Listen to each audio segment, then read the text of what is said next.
प्रिय विद्यार्थियों, लोक प्रशासन की कक्षा में आपका पुनः स्वागत है।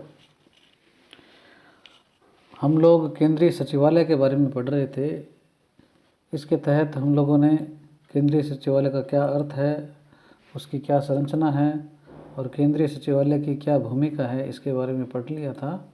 आज हम केंद्रीय सचिवालय जो है उसके कार्यों के बारे में देखते हैं। केंद्रीय सचिवालय क्या है? एक स्टाफ एजेंसी है और इसका कार्य जो है वो भारत सरकार को उसकी जिम्मेदारियां और कर्तव्यों के निर्माण में क्या है, सहयोग प्रदान करना है। स्टाफ का मतलब यही होता है, जो मुख्य कार्यपालिका होती है जिसकी जिम्मेदारी होती है तो उसको क्या है, सहायता प्रदान करना। उसमें वो तथ्य, पूर्व में लिए गए निर्णय या कोई ऐसी बात जो क्या है कार्यपालिका को आवश्यक हो तो उसके मामले में क्या है, उसको क्या है, सहायता प्रदान करता है, ताकि क्या है, मुख्य कार्यपालिका अर्थात भारत सरकार जो है वो क्या है, अपनी जिम्मेदारी और कर्तव्यों के निर्माण में सहायता इसकी ले सके। इसी से जुड़ी हुई कुछ आगे चीज़ें भी हैं कि जो केंद्रीय सचिवालय है वो क्या है, सूचना भंडार के रूप में काम करता है और उसमें क्या है, पिछले वर्षों की जो कार्रवाइयाँ हैं और जो कार्य किए गए हैं वो उनका क्या है, संग्रह होता है। तो उनके प्रकाश में ही या उनके अपलिफ्टमेंट के लिए या उन्नयन के लिए यूँ कहें, उसमें फिर क्या है, भावी नीतियाँ और जो भी आने वाली समस्याएं हैं उनका निराकरण किया जाता है और जो वर्तमान में करंट में जो भी कार्यक्रम या योजनाएं या नीतियाँ जो चल रही है उनकी जांच का कार्य भी क्या है, केंद्रीय सचिवालय करता है और इस मामले में क्या है, सरकार की वो सहायता करता है। इसके पश्चात कोई विषय जिस पर सरकारी स्तर पर निर्णय लिया जाना है तो उससे पहले क्या है, उस विषय की क्या है, विस्तृत क्या है, जांच की जाती है और ये जो काम है जांच करने का, निर्णय लेने से पहले जांच परख जो है, उसके गुण दोष जो हैं, स्वॉट एनालिसिस जिसको कहते हैं, वो क्या है, सचिवालय के द्वारा किया जाता है। वैसे कुछ अपने निम्नलिखित कार्य भी हैं, उनका उल्लेख क्या है, शासकीय पुस्तिका जो है उसमें क्या है, सचिवालय के द्वारा क्या है, मंत्रालयों और विभागों से जुड़े हुए क्या है, कुछ कार्य भी बताए गए हैं। एक तो ये है कि सचिवालय, जैसा कि हम जान चुके हैं कि सचिवालय में जो मंत्रालय और विभाग जो हैं, केंद्र सरकार के मंत्रालय और जो विभाग हैं, उनका सामूहिक जो नाम है वो क्या है, केंद्रीय सचिवालय। यानी केंद्रीय सचिवालय में क्या है, सभी मंत्रालय जो भारत सरकार के हैं, सभी प्रकार के जो विभाग हैं, उनके हेड ऑफिस जो हैं उस सचिवालय के अंदर होते हैं। मंत्री वहाँ बैठते हैं, सेक्रेटरी बैठते हैं, काम करते हैं। तो भारत सरकार के जो मंत्री हैं उनको क्या है, नीति निर्धारण करने और समय समय पर आवश्यकता अनुसार उसमें संशोधन करने में क्या है, ये केंद्रीय सचिवालय मदद करता है। क्योंकि केंद्रीय सचिवालय के पास में क्या है, सारे डेटा होते हैं। तो इस मामले में जो सेक्रेटरी वगैरह हैं वो क्या है, काफ़ी हेल्प देते हैं। तो मंत्री को नीति निर्धारित करने में और उसके संशोधन करने में क्या है, केंद्रीय सचिवालय मदद करता है। विधान अर्थात कानून बनाना और विनियम, जैसे रेगुलेशन है कोई, तो विधान, नियम, विनियम जो बनाना है उसके मामले में भी क्या है, केंद्रीय सचिवालय सहायता करता है। इसी प्रकार जो क्षेत्रीय सेक्टोरल प्लानिंग जो है और जो प्रोग्राम बनाना है किसी क्षेत्र विशेष के लिए, उसके लिए या कोई वर्ग विशेष के लिए जो कोई कार्यक्रम बनाना है, तो उस मामले में भी क्या है, केंद्रीय सचिवालय सहायता करता है। और इसके अलावा मंत्रालय विभाग के कार्य से संबंधित व्यापक जो बजटीय प्रावधान है वो भी क्या है, ये करता है। यानी किसी मंत्रालय और विभाग का जो बजट है उसको फाइनलाइजेशन क्या है, ये देता है मंत्रालय और विभाग के। फिर ये मंत्रालय और विभाग के जो बजट हैं, जो नीचे के ऑफिस से होते होते क्या है, मंत्रालय के पास आ जाते हैं, विभाग से मंत्रालय के पास, और मंत्रालय फिर आगे क्या है, वित्त मंत्रालय को देता है। फिर वित्त मंत्रालय क्या है, इसको बजट को फाइनल करता है। फिर वो क्या है, संसद में पेश होता है और फिर पास होने के बाद में वो लागू हो जाता है। इसके अलावा जो संचालनात्मक कार्य हैं, ऑपरेशनल फंक्शन जो हैं, जो योजनाएं हैं, जो भी कार्यक्रम या योजनाएं चल रही है उनमें संशोधन जो होना है और किसी भी प्रकार को उसमें प्रशासनिक या वित्तीय अनुमोदन देना है या लेना है, तो ये सब काम क्या है, केंद्रीय सचिवालय करता है। इसी प्रकार जो एग्जीक्यूटिव डिपार्टमेंट हैं या सेमी ऑटोनोमस जो फील्ड एजेंसीज हैं, यानी अर्ध स्वायत्त कार्यक्षेत्रीय संस्थाएं और जो कार्यपालक विभाग हैं, उनके द्वारा जो बनाई गई नीतियां और कार्यक्रम हैं, उनके संचालन का और परिणामों का क्या है, ये मूल्यांकन करता है। यानी कार्यक्रम और नीतियां तो बना दी जाती है मंत्रालय और विभागों के द्वारा, तो उसके पश्चात क्या है, जो उसका मूल्यांकन है परिणामों का और संचालन का, उसका मूल्यांकन करने का कार्य भी क्या है, केंद्रीय सचिवालय करता है। इसी प्रकार जो नीतियां हैं, पॉलिसीज़ जो हैं, उनकी व्याख्या करना और उनके बीच में समन्वय स्थापित करना, और सरकार तथा उसकी जो अन्य शाखाएं हैं उनको भी क्या है, उसमें सहायता करना है, और राज्य प्रशासन से भी क्या है, ये संपर्क बनाए रखता है। इसके अलावा मंत्रालय, विभाग और इसकी कार्यपालक एजेंसियां जो है, इन दोनों के जो कार्मिक और सांगठनिक क्षमता है उसको क्या है, विकास करने का भी ये क्या है, उपाय करता है या प्रयास करता है। इसके अलावा जिन संसदीय समितियों से क्या है मंत्री जुड़े होते हैं, अर्थात इनके मेंबर होते हैं, तो उन समितियों से संबंधित जो भी सूचना जानकारी मंत्री को चाहिए तो उसको भी क्या है, उपलब्ध कराने की जिम्मेदारी क्या है, केंद्रीय सचिवालय की होती है।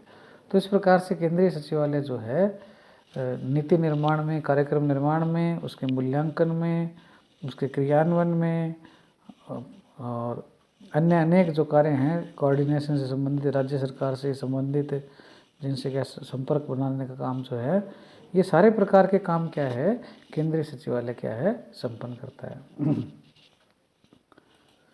इसके बाद में हम एक और कॉन्सेप्ट है जो ये केंद्रीय सचिवालय से जुड़ा हुआ है, ये है विपाटन प्रणाली, स्प्लिट सिस्टम। तो इसको थोड़ा सा हम देख लेते हैं, विपाटन प्रणाली क्या है।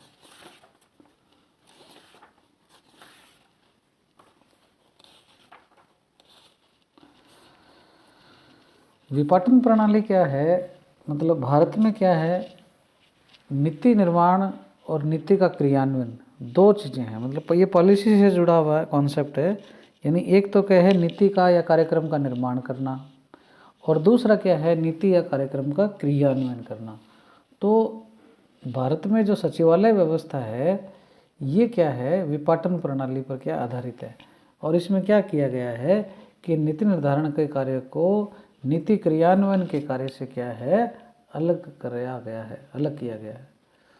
तो ये जो विभाजन की प्रणाली है वो सचिवालय को केवल क्या है, नीति निर्धारण कार्य तक क्या है, सीमित रखता है, और इस प्रकार सचिवालय जो है वो नीति के कार्यान्वयन में क्या है, दखल नहीं देता है। जो अर्थात जब नीति बनती है, कार्यक्रम बनते हैं, कानून जो बनते हैं, उन कानून के बनाने में क्या है, ये सरकार का क्या है, सहयोग करता है, अर्थात कानून निर्माण में इसका योगदान है सचिवालय का।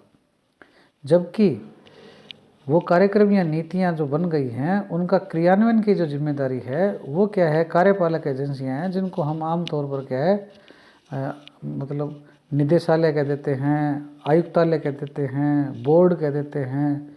तो ये कार्यपालक एजेंसियां जो हैं उनका काम क्या होता है, नीति को क्या है, क्रियान्वयन देना। जैसे अपने कॉलेज शिक्षा जो है उसका क्या है, आयुक्तालय है, तो आयुक्तालय जो है एक कार्यपालक एजेंसी है, और जो उच्च शिक्षा विभाग जो है या उच्च शिक्षा मंत्रालय जो है वो क्या है, नीति निर्माण का काम करता है। पॉलिसियाँ, कार्यक्रम, रूल्स रेगुलेशन ऊपर से बन जाते हैं मंत्रालय और विभाग से, और उनको फिर क्या है, आगे आयुक्तालय जो है, कॉलेज शिक्षा आयुक्तालय जो है वो उसको क्या है, क्रियान्वित करवाता है। तो इस प्रकार से ये क्या कहलाता है, एक स्प्लिट सिस्टम कहलाता है। यानी नीति निर्माण का कार्य, कार्यक्रम निर्माण का कार्य, कानून निर्माण का कार्य एक अलग एजेंसी के द्वारा किया जाता है, और क्रियान्वयन का कार्य जो है वो किसी अलग एजेंसी के द्वारा किया जाता है। तो सचिवालय जो है उसका कार्य नीति निर्माण से जुड़ा हुआ है, और कार्यपालक एजेंसियां जो है उसका कार्य नीति के क्रियान्वयन से अर्थात लागू करने से जुड़ा हुआ है। तो ये जो सिस्टम है ये क्या कहलाता है, स्प्लिट सिस्टम, विपाटन प्रणाली। इसके पश्चात में एक और कॉन्सेप्ट है, वो है कार्यकाल प्रणाली, टेन्योर सिस्टम। टेन्योर सिस्टम जो है वो 1905 से क्या है चला आ रहा है, और सबसे पहले भारत में क्या है, लॉर्ड कर्जन जो थे उनके शासनकाल में क्या है, ये टेन्योर सिस्टम शुरू हुआ था। टेन्योर सिस्टम में क्या होता है कि जैसे अपने संघ लोक सेवा आयोग जो परीक्षा लेता है यूपीएससी सिविल सेवा एग्ज़ाम की, तो उसमें क्या है, 3 तो होती है अखिल भारतीय सेवाएं। तो अखिल भारतीय सेवाएं जो हैं उनके नाम मैं बता देता हूँ। एक तो होते हैं आईएएस, एक आईपीएस और एक होता है आईएफएस। आईएएस जो है उसका पूरा नाम है इंडियन एडमिनिस्ट्रेटिव सर्विस, अर्थात भारतीय प्रशासनिक सेवा। जिला कलेक्टर का जो पद है वो आईएएस का पद है। और अपने जो कॉलेज शिक्षा आयुक्तालय है तो उसमें आयुक्त जो है वो भी आईएएस है। तो आईएएस की पोस्ट अलग अलग जगह होती है और ये क्या है, विभागों में क्या है, सर्वोच्च अधिकारी के रूप में ही जनरली नियुक्त होते हैं। इसके अलावा दूसरी जो पोस्ट है वो है आईपीएस, वो है भारतीय पुलिस सेवा। जो एसपी है वो आईपीएस होते हैं, आईजी, डीआईजी, डीजी, ये सब आईपीएस हैं। और एक होती है आईएफएस, भारतीय वन सेवा। ये क्या है, जो वन संरक्षक जो होते हैं तो वो क्या है, आईएफएस होते हैं। ये भी अखिल भारतीय सेवा है। अब केंद्र के अंदर क्या है, जो सचिवालय है उसमें क्या है, केंद्र सरकार के जो कर्मचारी हैं वो तो केंद्रीय सेवाएं जो होती हैं, जैसे रेलवे है, आयकर है, कस्टम है, ठीक है ना। तो इस प्रकार से केंद्र सरकार के जो विभाग है उसमें भी क्या है कि ये केंद्रीय सरकार के जो है कर्मचारी काम करते हैं। अब ये जो 3 अखिल भारतीय सेवाएं हैं इनको क्या है, राज्यों में लगाया जाता है। तो राज्यों का क्या है, इनका कैडर होता है। तो अब क्या है, वो क्या है, राज्य के कैडर में क्या काम करते रहते हैं। जब कभी केंद्र सरकार को क्या है, आईएएस अधिकारियों की आवश्यकता पड़ती है तो इनको क्या है, टेन्योर प्रणाली के तहत, कार्यकाल प्रणाली के तहत निश्चित अवधि के लिए क्या है, सचिवालय में क्या है, लगा लिया जाता है।